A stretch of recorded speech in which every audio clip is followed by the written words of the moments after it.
Ephesians chapter 4, beginning verse 17 through verse 24.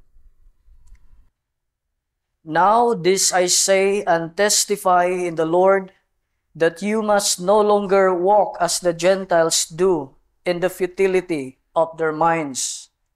They are darkened in their understanding, alienated from the life of God because of the ignorance that is in them, due to their hardness of heart. They have become callous and have given themselves up to sensuality, greedy to practice every kind of impurity. But this is not the way you learned Christ, assuming that you have heard about Him and were taught in Him, as the truth is in Jesus, to put off your old self, which belongs to your former manner of life, and is corrupt through deceitful desires, and to be renewed in the spirit of your minds, and to put on the new self, created after the likeness of God, in true righteousness and holiness. Mayang hapon, once again, mga igsoon. Now, ang atong subject or ang atong topic karon is about sanctification. Pero para natay meaningful nga understanding about the discussion of sanctification, I decided nga akong i-differentiate ang sanctification from justification. Now, sa atong catechism last 2023, kung wala ko masayop sa month of August, mga igsoon, we learned that the effect of original sin is twofold. The first effect of original sin is the imputed guilt. And the second effect of the original sin is the inherent corruption. And that's the reason why ang infant bisa napasisatian, ang infant is guilty in status because of that imputed guilt nga iyang receive from Adam. Ang second effect sa original sin is the inherent corruption. That is why ang tao nahimo siyang totally depraved in nature. So in one sense, ang effect, the damage siya sa status, we become guilty in status. And second effect is we become morally depraved. That is why na doctrine sa Reform, the total depravity. Now, kanis siyang duha ka problem or twofold problem can only be resolved by the concepts of the twofold righteousness of Christ. And that is justification and sanctification. That is why atong i-differentiate. So by justification, God is taking away my imputed guilt. God is taking away your imputed guilt. And in sanctification, God is destroying our inherent corruption. In other words, in justification, God is changing our status but not in character. That is why niingon si Martin Luther, simul justus et peccator, nga ang tao, he is perfectly righteous in status, kaya ang iyang guilt gitransmit sa body ni Christ, o iyang gijudge ni Christ ang guilt sa sinner through His body. And that is why when God looks at a sinner, he is declared righteous in status but not in character. So ang dealing sa Ginoo karon sa sanctification, iyang gidealing dili ang atong status kundi ang atong nature and character. That is why ang target sa sanctification is not to change my status, is not to change your status, but to change my character, to change my nature, conforming to the image of God, one degree to another, after the likeness of Christ. And this is the topic nga atong discussion karon nga hapon.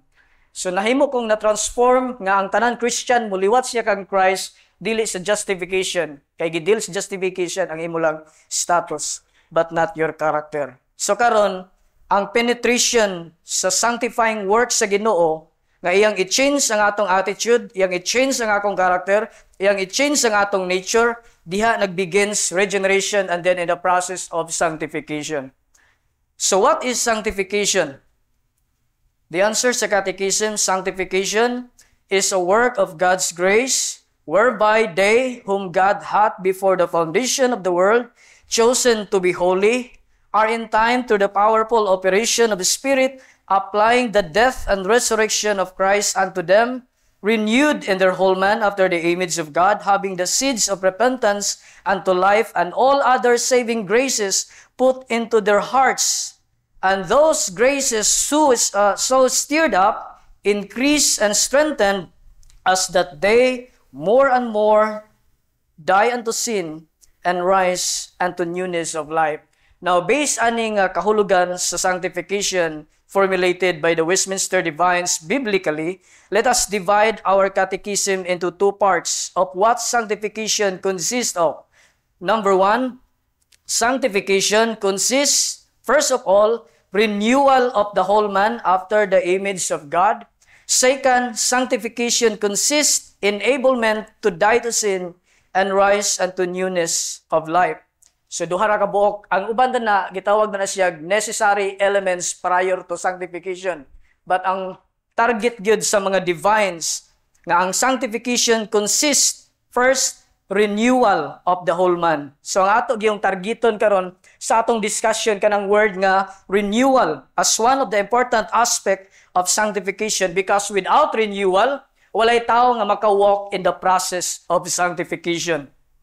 Now, under this point, natay upat ka subpoints regarding the subject of renewal in sanctification. Number one, on whose work that makes the renewal? Second, who are the recipient of this renewal? Third, how is a person brought into renewal? And fourth, what is the target of God's renewal? So first, question to be dealt, on whose work that makes the renewal? The answer is obvious in our catechism. Sanctification is the work of God's grace, whereby so on and so forth, renewed after the whole man, after the image of God. It is very clear sa atong catechism that sanctification is the work of God's grace, meaning this work is not originated in me. This work is not originated in man, nor done solely by man, but primarily work of God. Now the follow-up question is, why is sanctification the work of God's grace and not the work of man? Now, biblically speaking, kung ang Bible atong pasultion, ngano ang sanctification is the work of God's grace? Why? Because all men are corrupt in nature. Kitang tanan, wala exception, we are all sinners, we are born unbelievers. That is why atong giklaro, we become guilty in status. We have participated in a hereditary corruption through the first sin of Adam, and therefore we are all corrupted by sin, tainted by sin, full of dirt. That is why no human being can sanctify themselves from sin, nor renew their whole lives from sin after the image of God. Why? Because renewal is the work of God's grace. Without the sanctifying renewal of God's Spirit, we remain unclean like a man covered with leprosy. So makita na to, kung ato by spiritual status, we are like leprosy, we are filled with illness, so we cannot cleanse ourselves from our sin. That is why the work of renewal is not the work of man, but the work of God, the Holy Spirit. Notice what Paul says in Titus chapter 3, verse 4 to 5. For we ourselves were once foolish, disobedient, led astray, slaves to various passions and pleasures, passing our days in malice and envy, hated by others and hating one another. But when the goodness and loving kindness of God our Savior appeared, He saved us, not because of works done by us in righteousness, but according to His mercy, by the washing of regeneration and renewal of the Holy Spirit. In other words, renewal as the first aspect of sanctification is the work of God the Holy Spirit, washing us from our sin, renewing us after the image of God, mga igsoon. In other words, ang sinner, wala siya'y gahom to renew himself from his sin. Although ako as a believer, na ako'y capacity to sin. Akong i-defile akong self by sinning. Mananingon ng Bible nga ang maka-defile sa tao, dili ang kanang food gabugula sa iyang stomach, but ang maka-defile sa tao, ang nasa iyang kasing-kasing nga manggula, siyang una-una o maggula siyang baba. In other words, we have the ability to sin even in regenerating state, the work of God's grace, but we don't have the ability to cleanse ourselves from sinning. Much more, we have no ability to renew. Why? Because renewal, giklaro sa Catechism, is the work of God's grace. Therefore, the primal cause of sanctification is not man, but God. But in the process of sanctification, God and the believer are involved. So the primal cause, meaning the initiating work, sanctification is authored by God. But within the process, God and the believer are involved in that work of sanctification. God works in and we work out. But the credit for this work is not to man, but to God, who primarily works inside me and inside you. In fact, the work of man is just a product of the work of God's grace in sanctification. Na fruits of righteousness tungod kay na may root of conversion that leads to sanctification. In other words, ang fruit is an effect of the living root. Sanctification is the effect of the root of conversion. In other words, ang atong operation, good performance in sanctification, is just a product of God working inside me and inside you. Therefore, if election, effectual calling, and regeneration is by grace alone, so as is the work of sanctification. All the saving graces we need for our Christian survival are well provided in Christ Jesus. Therefore, to maintain my salvation and to maintain your salvation, nga imong makit ang imong salvation in sanctification is not your work, but the work, again, of God's grace. Not only God is keeping us safe, but also God is giving us the grace to serve Him under sanctification. Notice what Paul says in 1 Corinthians chapter 15, verse 9 to 10. For I am the least of the apostles, unworthy to be called an apostle, because I persecuted the church of God. But by the grace of God, Paul says, I am what I am. And His grace toward me was not in vain. On the contrary, I work harder than any of them, though it was not I, but the grace of God that is with me. Now, unsa atong nasabtan ani nga verse, meaning that the hard work that Paul labored was just an effect of the grace of God working in him. That is why ningon si Apostle Paul sa verse 10, it was not I, but the grace of God that is with me. Sama sa atong gikanta kanina, yet not I, but Christ in me. Another example is Colossians chapter 1, verse 28 to 29. Ningon si Apostle Paul, Him we proclaim, warning everyone, teaching everyone with all wisdom, that we may present everyone mature in Christ. Verse 29, for this I toil, struggling with all His energy that He powerfully works within me. Again, we see that the strength used by the Apostle Paul in laboring, proclaiming, warning, and teaching everyone to present everyone mature in Christ was the energy of Christ that powerfully worked in the life of the Apostle Paul. In other words, without the energy of Christ, Paul was not able to perform an outstanding performance in proclaiming, warning, and teaching the people of God. Why? Because the energy nga iyang gigamit not only sa gitawag nga salvation sa Dios, but also in the sanctification process. Sa iyang service, sa iyang pagwali, sa pag-warn o sa pag-teach sa people of God, ang energy nga gigamit was the energy of Christ, and that is the manifestation of the grace of God. So ang sanctification, makita nimo the primal and the process. Sa primal cause, ang Ginoo. Pero sa process, makita nimo not only God saves, but also He sustains. Another example is Philippians chapter 2, verse 12 to 13. Therefore, my beloved, as you have always obeyed, so now not only as in my presence, but much more in my absence, work out your own salvation with fear and trembling. For it is God who works in you, both to will and to work for His good pleasure. It is God who works in you. energizing you, giving you strength so that we can work out. Our work in sanctification is just an effect of the inward work of God in us. Thus, the credit does not belong to us but to God. Because God is the primary cause of sanctification, He is the author of sanctification, He is the initiator of sanctification, and He is the one who begins and sustains that work of sanctification in us. The Bible says that the God who started the good work in you will bring it to completion at the day of Christ. In other words, ang sanctification, wala lang ka girenew, unya gibiyaan ka, dili, gisustain ta by the grace of God. By the grace of God. And the primary work that begins in sanctification, giklaro sa Catechism, is the work of renewal in the whole man. And this work is not done by man, but done by the Spirit of God. That is why the Catechism makes it clear that sanctification is the work of God's grace at the very beginning.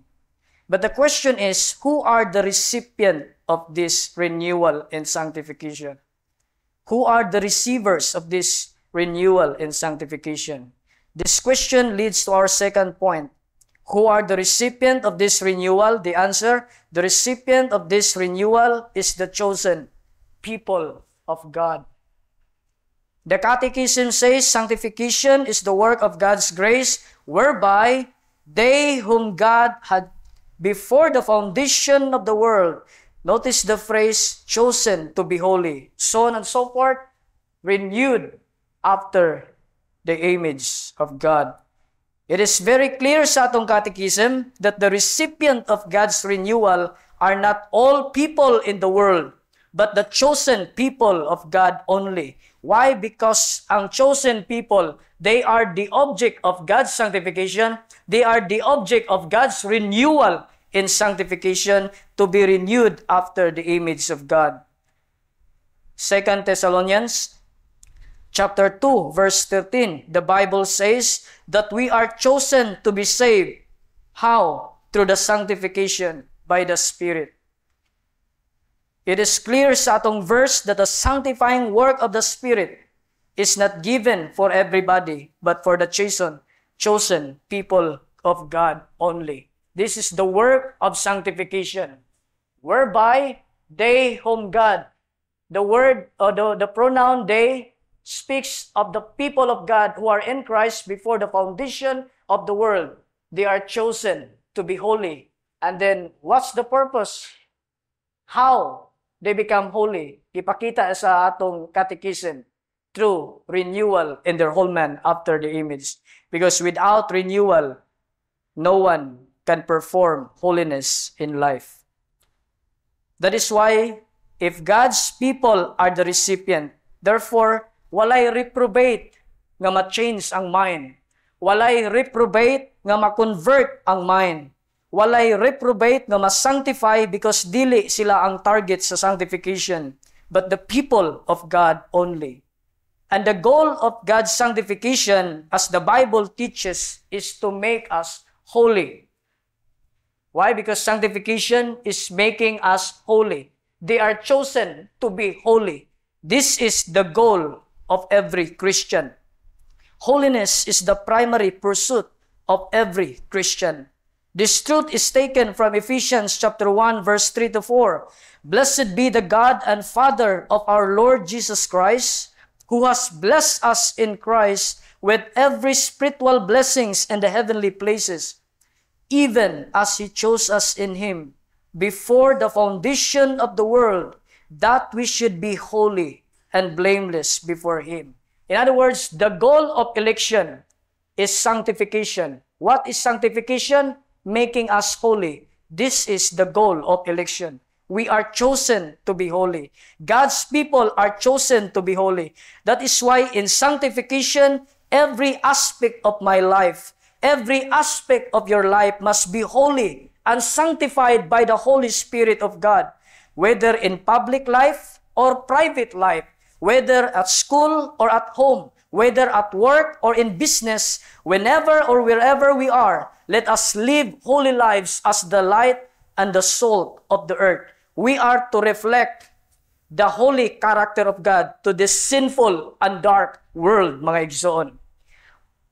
Holiness should be evident in our lives alone with God. Whether people are watching us or not, let us always walk in holiness before God, by which all of us are exposed to Him, the God who sees and knows all things. Hebrews chapter 4, verse 13. Because ang Christian life na tendency or na gitawag nga instances sa atong Christian life that we categorize our actions. For example, sometimes we may live as Christians only on Lord's days. Yet we don't live as true Christians on the other week. So gitawag nga days like Monday, Tuesday. So sa mga pag-abot sa Domingo, kitang tanan mo appears ta as real Christians. But usay categorize nato ang atong Christian life because there are professing Christians nga mahimo lang silang real Christians on Sunday, but they appear as non-Christians on the other day. Or we live holy lives before our family or church mates, but elsewhere we live as unregenerate people, not walking in the Spirit of God on the other day of the week. This is not real Christianity. If holiness is the goal of God's people in sanctification, therefore we must strive to pursue holiness in every department of our Christian life, because this is the distinguishing mark of the chosen people of God, renewed in the whole man after the image of God. And those who are renewed after this image of God has the capacity to walk in holiness before God, for the root of renewal was planted in their hearts as the necessary beginning for holy living. Now, ato ta sa atong number 3 nga subpoint. If God's people are the recipient of God's renewal, the question is, how are the chosen people brought into renewal? How are the chosen people brought into renewal? This leads us to our third subpoint.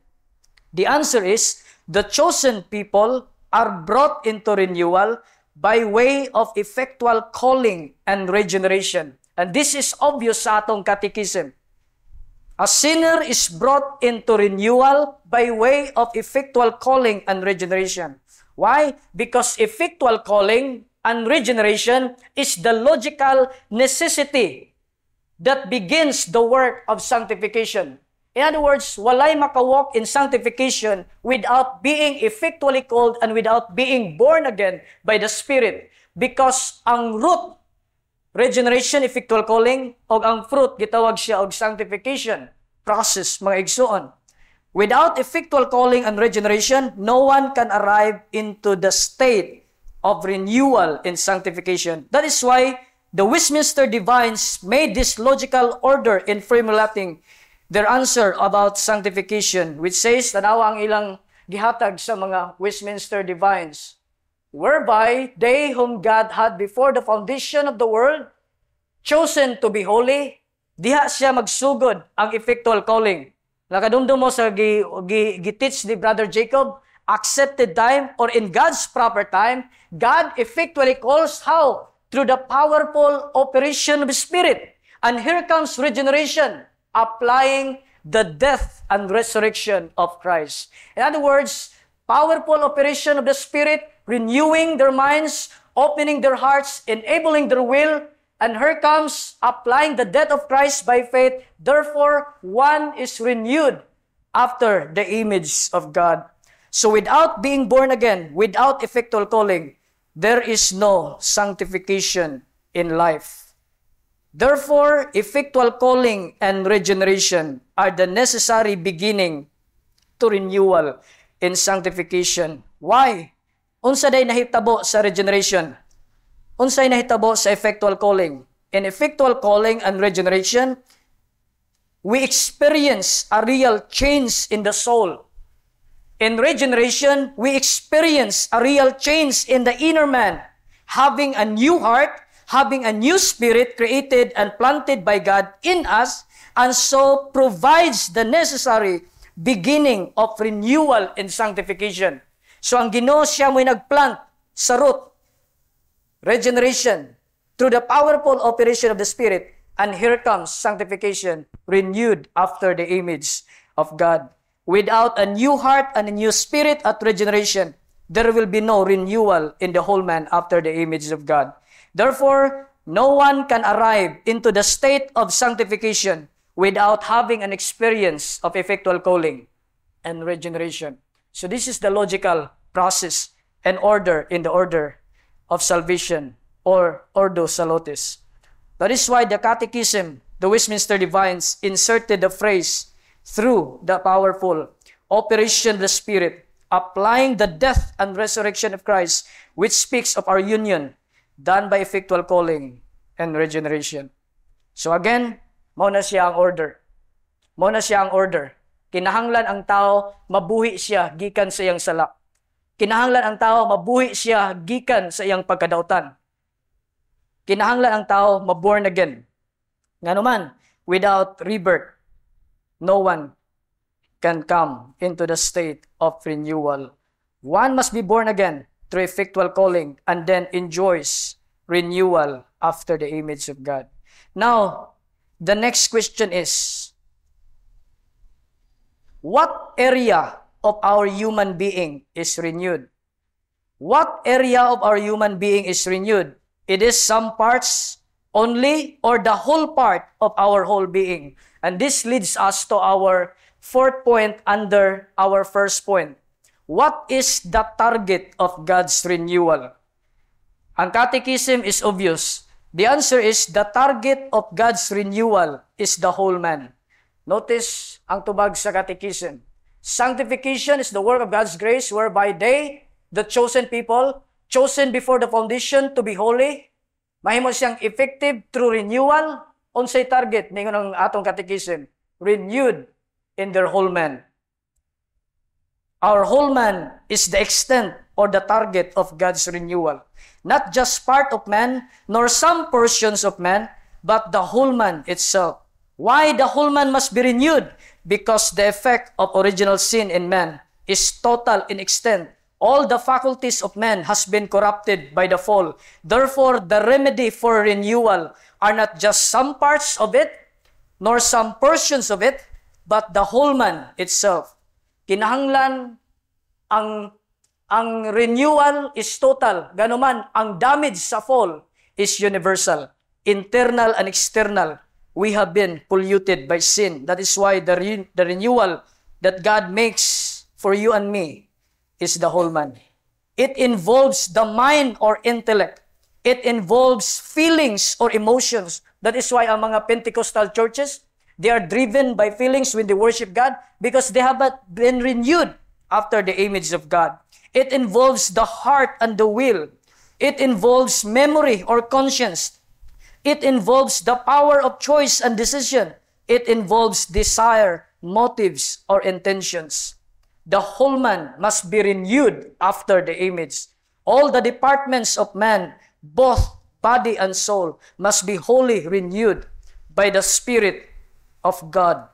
This complete renewal is clearly implied by the prayer of Paul to the Thessalonian believers by saying, 1 Thessalonians chapter 5, verse 23 to 24, Now may the God of peace himself sanctify you completely, and may your whole spirit and soul and body be kept blameless at the coming of our Lord Jesus Christ.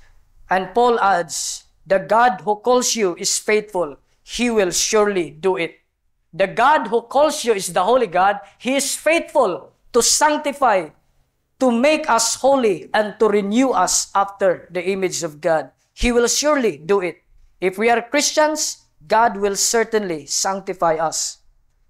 This prayer is for all believers, including us today, that we must be completely sanctified, renewed by the Spirit of God. Now, the next question, following questions atong subpoint. What ideal in man that must be totally renewed by the Spirit? What ideal in man that must be totally renewed by the Spirit? The answer is, the ideal in man that must be totally renewed by the Spirit is the image of God. So naay gitawag nga destruction sa atong whole man. So ang renewal nagipakita ang ideal or dignity is the image of God. The Catechism says, renewed in the whole man after the image of God. When a sinner is renewed, he is being restored to the state of Adam and Eve when they were created first in the Garden of Eden. In other words, si Adam and Eve, nakasala sila. The image of God was marred and broken, but not totally destroyed. Kaya naman, sa atong lesson ni Pastor Jack, makita nato nga ang image of man consists of two fragments. Some fragments are destroyed, but some fragments retain. Na-retain ang gitawag nga rationality sa tao, morality sa tao, o ang iyang sense of deity. That is why, bisan ang reprobate, nagsimba og idols, ganuman, ang iyang image na-retain ang kanang some fragments. But other fragments, ideal fragments, that constitutes sa atong humanist, is the image of God that consists through knowledge, holiness, and righteousness. So in the broader sense, spirituality, rationality, morality are not destroyed. But in one sense, the narrower sense, holiness, righteousness, and true knowledge are marred and broken. Therefore, unsay gibuhat sa Ginoo in sanctification? Let's consider the original station of Adam. When God creates Adam, he is created in the image of God with three ideal constituents. Number one, true knowledge, holiness, and righteousness. When Adam fell in sin, his true knowledge is broken. He lost his true knowledge, he lost his righteousness, and he lost his holiness before the Lord. So makita nimo what is the image of God nga gipakita sa mga Westminster Divines. The image of God consists through knowledge, holiness, and righteousness. This was broken and marred by sin, but not totally destroyed. When Adam sinned, he lost his knowledge, he lost his holiness, he lost his righteousness, he lost his sweet communion with God in the state of innocency. This miserable loss brings a global loss to humanity, whereby all the children of men from head to foot has been affected by this loss. In fact, in Romans chapter 3, verse 10 to 18, is a summary description of the broken image of God who lost his knowledge, who lost his holiness, who lost his righteousness. Romans chapter 3, verse 10 to 18, as it is written, no one is righteous, no, not one. No one understands, no one seeks for God. All have turned aside. Together they have become worthless. No one does good, not even one. Their throat is an open grave. They use their tongues to deceive. The venom of us is under their lips. Their mouth is full of curses and bitterness. Their feet are swift to shed blood. In their paths are ruin and misery. And the way of peace they have not known. There is no fear of God before their eyes. Why? Because the image of God was marred and broken.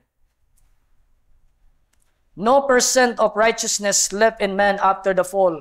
The heart, the mind, and the will, and all the members of body are corrupted by sin. In fact, sa Genesis chapter 5, the very early stage of human corruption, gidescribe ni Moses ang condition of the human heart, which is the central call of his human being in this way. The Lord saw that the wickedness of man was great in the earth, and every intention of the thoughts of the human heart was wicked continually. This great and global wickedness is the present reality of the broken image of God in me and in you. So makita nimo nga ang fragments, ideal fragments sa tao, righteousness, true knowledge, and holiness were broken by the fall. That is why unsay gibuhat sa Ginoo in sanctification. Mao ni gibuhat sa Ginoo in sanctification. What God does in sanctification is renewal in the whole man after the image of God. God is restoring that image to the original position. God is bringing that image back to its original design by renewing the whole man after the image of God. When we are restored, when we are renewed, we are restored to the position of Adam and Eve when they were created in the Garden of Eden. In other words, si Adam and Eve, na sila sa state of holiness. After the fall, they lost the image of God in the narrower sense. So in sanctification, God is restoring that image back to the Garden of Eden. In holiness, knowledge, and righteousness. Ephesians chapter 4, verse 22. Put off your old self, which belongs to your former manner of life and is corrupt through deceitful desires, and to be renewed in the spirit of your minds, and to put on the new self. Notice what Paul says, created after the likeness of God in what? In true righteousness and holiness. This is restoration. This is renovation of the whole man after the image of God. Colossians chapter 3, verse 9 to 10, do not lie to one another, seeing that you have put off the old self with its practices, and have put on the new self, which is being renewed in knowledge after the image of its creator. So kinahanglan ang renewal, kay kung walay renewal, walay sanctification nga mahitabo. O niya, ang renewal, kinahanglan ang whole man, kay kung some parts lang, wala gyapoy sanctification nga mahitabo. Kaya naman, ang effect sa original sin is universal.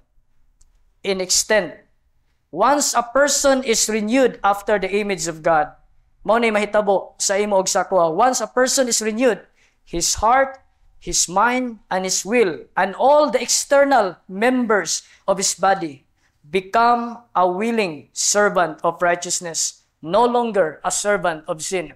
Romans chapter 6, verse 17. But the question is, are you renewed in the whole man after the image of God? Kumusta ang desire sa akong heart? Kumusta ang inclination sa imong will? Or asa naka-attach ang imong mind? Because if we are not renewed by the Spirit, we have no interest about the things of God. We have no care or concern about hearing the Word of God. And we do not love the church of God that God purchased by His own blood on the cross. This is the sign that a person is not renewed after the image of God. On the other hand, the one who is renewed after the image of God, he has a strong desire to know God, to love God, and to obey the will of God. All his faculties become a willing servant of Christ. Now, madto ta sa atong second part sa atong topic. What God does in sanctification? First, renewal of the whole man after the image of God. Second,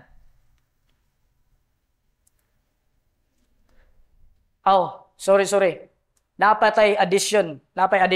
Ay sa. Napatay addition. Nagunaw na ako nga humana akong point. Napatay addition. What God does in sanctification is to renew our whole man after the image of God. And when a person arrives in the state of renewal after the image of God, he has all the spiritual benefits that involves, number one, the seeds of repentance unto life. Second, all the saving graces rest in their hearts. So tanawa, duha ka buka, ang tao nga na-sanctify, ang tao nga na-renew ang iyang mind, na siya spiritual benefits nga ma-enjoy in this life. Number one, the seed of repentance and the enjoyment of all the saving graces put in their hearts. Renewed in the whole man after the image of God, first, having the seed of repentance unto life and all other saving graces. So, mo na siya atong makita. Number one, the seed of repentance. This is obvious sa atong catechism. In other words, a renewed person has a seed of repentance and all other saving graces wrought or planted by God in his heart. That is why walay reprobate nga makarepent. Walay unregenerate nga makarepent. Only true Christians can express true repentance. Why? Because of the seed of repentance planted in their hearts. O kaning repentance, kung magbasahon nimong Bible, this involves deep conviction of sin. When you hear the word will confront your sin, and you will experience a deep conviction of sin, confession of sin, increasing hatred of sin, and willful abandonment of sin. Mura ba tatag picture nga ang usa ka woman or usa ka man nakakommit siya adultery to another man, and then counsel siya sa pastor that you will abandon that kind of sinful lifestyle. So this is the picture of repentance, a change of direction from one direction to the other. And true repentance makes a real change in the whole man. It is like a powdered milk. Nga imong ibutang ang powdered milk dito sa baso nga nay tubig. And when the powdered milk runs into every part of the water, and the powdered milk changes its color and taste. So mura ka nagtunaw gatas ba ang repentance? Pagbutang nimo, mo penetrate ang powdered milk, and then makita nimo ang changes. So it is with a person who truly repents. His whole man is changed, mind, heart, and will. These changes involves turning away from sin and walking towards God in holiness. Now, gimension sa atong catechism ang word nga seed. Having. In other words, the word having speaks of the present reality that this person is born again because na siya gitawag nga seed of repentance. Now, the word seed implies life. Therefore, when a person who has a seed of repentance will bear fruits of repentance, will bear fruits of righteousness. That is why Jesus said sa mga unrepentant Pharisee and Sadducees coming to Him by baptism, "You brood of vipers, who warn you to flee from the wrath to come, bear fruit in keeping with repentance." The question is, are we bearing fruit in keeping with repentance? Do you truly repent of your sin that leads to life? Are we serious in forsaking our sin? Or what prevents you from repenting of your sin? Because the reprobate has the ability of being sorry of his sin like Judas, but no ability to repent. That is why they will die in their sin. But a renewed person is not at peace with sin, but rather he repents, he forsakes sin because he has a seed of repentance that leads to life. Now, the second spiritual benefit of a renewed person, aside from the seed of repentance, is he has all the saving graces put in their hearts. Having the seed of repentance and all other saving graces ngayang ma-experience in this life. These saving graces involve saving faith, giwali ni Brother Jacob, saving illumination, assurance of God's love, and gift of perseverance. So kaning mga saving graces nga gitanom sa Ginoo sa imong kasing-kasing, dili ni siya patay, kundi living and saving graces. They are wrought by God in the hearts of the believer, come from our union with Christ. That is why walay Christian nga mo fall away from grace. Walay Christian nga mo lose ang iyang salvation from the state of sanctification. Why? Because he has all the saving graces that keeps him from falling because of our union and union with Christ. In other words, all that we need for our Christian survival, all the graces that we need, which includes life and godliness, are well provided by God in Christ Jesus. 2 Peter chapter 1, verse 3. That is why not only God renews, but also He enables to those whom He renewed after the image of God. And this leads us to our second point. Wala lang ka gi-renew, kundi gi-enable ka sa Dios. Because repentance consists renewal and enablement. Second, sanctification consists enablement to die to sin and rise unto newness of life.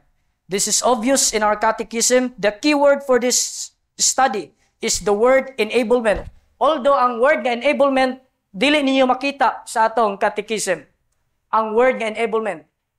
But kung imong basahon ang Westminster Catechism, question 35, makita nimo ang implication that a believer is renewed and enabled to die to sin after and rising unto the newness of life. That is why the flow of the Catechism's answer, which says, and those graces, notice what the Catechism says, and those graces planted, so stirred up, increased and strengthened, as that they more and more speaks of enablement, die unto sin, and rise unto newness of life. Now the phrase more and more speaks of the result of the increased and strengthened graces above. These graces are accelerated, by which the believer is enabled to die unto sin and rise unto newness of life. And the reason why these graces are so stirred up, increased, and strengthened in the believer's heart, according to the Westminster Divines of Good Works, section number 3, because the believer is so diligent in using the means of grace that God has placed at his disposal. In other words, ang reason nga kaning saving grace mo accelerate, mo increase, and may mong strengthen in the hearts of the believer. Why? Because he is diligent in using the means of grace that God placed at his disposal. That is why ang uban Christian is more sanctified and more holy than other Christians. Why? Because some are diligent in using the means of grace. The means of grace, according to the Westminster Divine, includes preaching of the Word, prayer, and sacraments. O si Pastor Gigi Lim, yung gitagag additional, divine discipline. Kay once God chastises that person, He's making that person more purified and more sanctified. That is why na additional si Pastor Gigi Lim involved ang gitawag na chastisement. Therefore, when we are diligent in the use of the means of grace, we come on Lord's Day, we hear the Word, we meditate on the Word, we apply the Word, prayer, these graces are increased, accelerated, and strengthened in the hearts of the believer.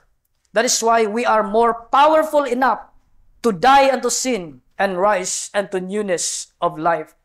Dinhi nato makita unsa ka importante ang Sunday. Unsa ka importante ang pag-ampo. Unsa ka importante ang pagpaminaw sa pulong sa Dios. Unsa ka importante ang sacrament.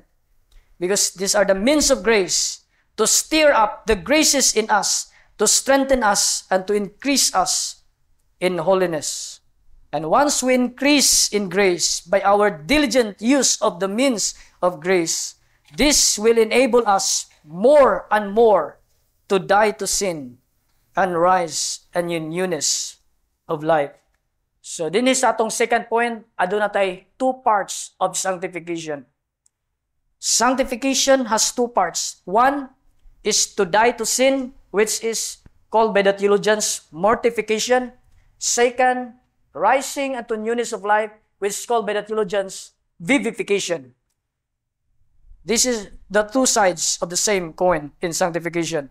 So first, let's deal with dying to sin. The phrase dying to sin, which is obvious sa atong catechism, more and more die unto sin. The phrase dying to sin speaks of the destruction of the dominion of the whole body of sin, which involves the progressive weakening of sinful desires, reducing the power of sin, subduing it, and put it into subjection to obedience to Christ. In other words, ang Christians na siya remaining corruption of sin. Nga kani siyang remaining corruption of sin, dili ni siya musis sa iyang Christian life. But ang sanctification, by the continual operation of the Spirit, sanctifying a Christians more and more, one degree to another. Therefore, the sin and its sinful desires are weakened and diminished ang iyang influence. Although dili mawala ang sin, but ma-weaken through the continual and diligent use of the means of grace. When God enables you, you become more and more to die unto sin. You will become more to hate sin and more purified from the pollution of sin. But this enablement of God does not set aside our human responsibility to fight against our sin. Munang sawali ni Pastor Jake, walk by the Spirit so that you will not gratify the desires of the flesh. Why? Because Christian life is a warfare against the spirit and the flesh. So walay Christians nga dili militant. Walay Christians, true Christians, nga dili active in sanctification. When a Christian is not militant, when a Christian is not cautious against the remaining principle of sin in him, dili siya diligent in the use of the means of grace, he will certainly gratify the desires of the flesh instead of keeping in step with the Spirit. Nga naman, namoy Christians nga sige simba, sige ampo. Muna ako na-realize kung sige ka mag-ampo, dili man siya ka ng ma-merit sa imong kaugalingon. But nagyoy akong na-experience nga kung sige ka mag-ampo, nagyoy something nga nag-fuel sa imong heart. Nga naigana kanunay sa pag-ampo, pagpaminaw sa pulong, o bisan sa pagbasa sa Bible. Dili ni siya mo'y ground sa akong sanctification or sa akong salvation. But nagyoy something, increasing joy, nga kung atong buhaton ang mga means of grace that God has placed in our disposal, nagyoy increase, mo accelerate, mo strengthen ang atong faith. That is why in sanctification process, the believer must be active and militant in putting his sin to death. For example, in Colossians chapter 3, verse 5, Paul says, "Put to death, therefore, what is earthly in you. Sexual immorality, impurity, passion, evil desire, and covetousness, which is idolatry." This means as Christians, we are to put to death those sins or lustful passions that are set upon earthly objects, so as to prevent the evil fruits of wickedness. In other words, ang atong kasing-kasing dapat makaset sa heavenly object, where Christ is seated. Kaya kung atong kasing-kasing nakaset sa mga worldly objects, mo nang atong satisfaction, wala sa gathering, but naa sa worldliness. All forms of sin, whether secret or public, all sin must be put to death. This putting to death, according to John Owen and all the Westminster Divines, is a constant duty of a Christian. And when we put to death, our sin will not cease its dwelling in us, but rather its operation is weakened and restrained through the continual supply of Christ's strength in us. So kanang atong pagputting to death, dili na atong strength, bunga na sa strength, continual supply nga gihatag sa Ginoo, nga ang sin ma-weaken pag ang iyang evil desires and passions. That is why in dying to sin, we need to have the strength of Christ, and this strength is availed through hearing the Word, daily meditation of the Word, and by constant prayer. This is where we get our strength in order to put our sin to death. And naghatag din ko mga duha ka application. In killing our sin to death, first of all, we need to have a constant sense that sin is the thing that God does not want to look, because sin is against His holy nature. The prophet Habakkuk said that God, having his eyes purer than to look evil and cannot look sin. Habakkuk chapter 1 verse 13. If we regard sin lightly, we do not endeavor to kill our sin or to crucify our sin away from our hearts. Nga naman, wala man tayo sense of having known that God does not able to look at sin. Second, nga atong further application, we must strive to keep our conscience under the fear of the Lord. For without this reverent fear of conscience, a person is not disturbed and troubled when he commits sins. So na mga Christian nga pag-commit lag sin, murag wala rin nahitabo silang Christian life. Kay di ay ang ilang kasing-kasing ninam nga ang ilang conscience mo okay bisan sa sin. In other words, ang reverent fear is absent. The cultivation of reverent fear in us will prevent us from offending and grieving the heart of God. That is why, giingnan ta sa Bible, sa Proverbs, "For by the fear of the Lord, people depart from sin." So necessary ang reverence nga makultivate sa atong heart o ang atong conscience ma-inform that sin is sin. Now, the second part of sanctification, mahuman na rin ta. The second part of sanctification under God's enablement, aside from dying to sin, secondly, is rising unto newness of life. This is obvious sa atong catechism. We are not only to die to sin, but also we are enabled to rise unto newness of life. And this imagery is used by the Apostle Paul in Romans chapter 6 in explaining our union with Christ in His death and resurrection. Just as Christ was raised from the dead, verse 4, Romans chapter 6, by the glory of the Father, we too might walk in the newness of life. In other words, our union with Christ in His life and resurrection, our union with Christ in His death and resurrection is the one that produces and enables us to walk or to die to sin and walk in the newness of life. Muna makita nato din niyo, applying the death and resurrection, we are enabled to die and to rise unto newness of life. So muna siya unbreakable link. If we are united to Christ in His death and resurrection, therefore, God will enable us to die to sin and rise unto newness of life. The rising here speaks of the increasing growth of holiness and righteousness in you and in me.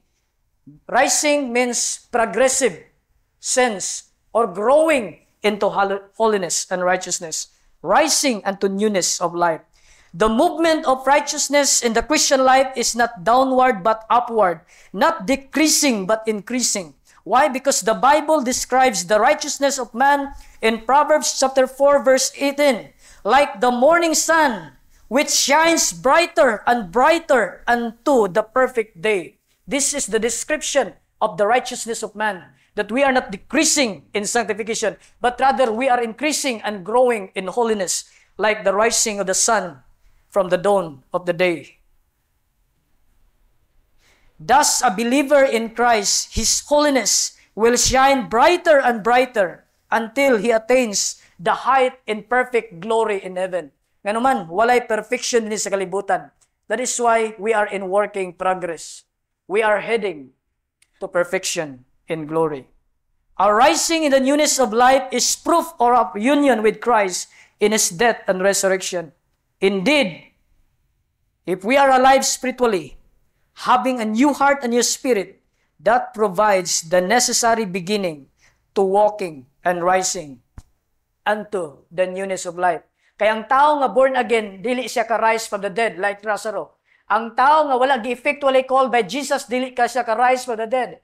But those who have died and rose from the dead with Christ, they are enabled to rise unto the newness of life in Christ Jesus, mga igsoon. If a person does not walk in newness, that is a sign that he is not born again. That's a sign that he is dead spiritually. Because the one who is spiritually alive will inevitably rise in newness of life, like Lazarus rising from the dead. The question is, are you walking in newness of life? Are you increasing in holiness before the Lord? Are you conforming to the image of God? Do you have an active and lively commitment to live lives in holiness day by day? Or what direction your life is headed to?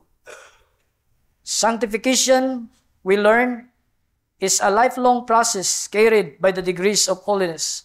Without achieving moral perfection in life, yet a person who is sanctified, though he cannot attain perfection in life, he walks in the right direction that leads to eternal life. I hope kani siyang subject mga igsoon about sanctification maghatag sa ato og constant remembrance that Christians are working in progress as travelers in this fallen world, leading to our eternal perfect home in heaven. What is sanctification? Sanctification is a work of God's grace, whereby they, the chosen, the elect people whom God had before the foundation of the world chosen to be holy, are in time through the powerful operation of the Spirit, applying the death and resurrection of Christ unto them, speaks of union, renewed in their whole man after the image of God, having the seeds of repentance unto life, and all other saving graces put into their hearts, and those graces so stirred up, increase and strengthen, as that they more and more die unto sin, and rise unto newness of life.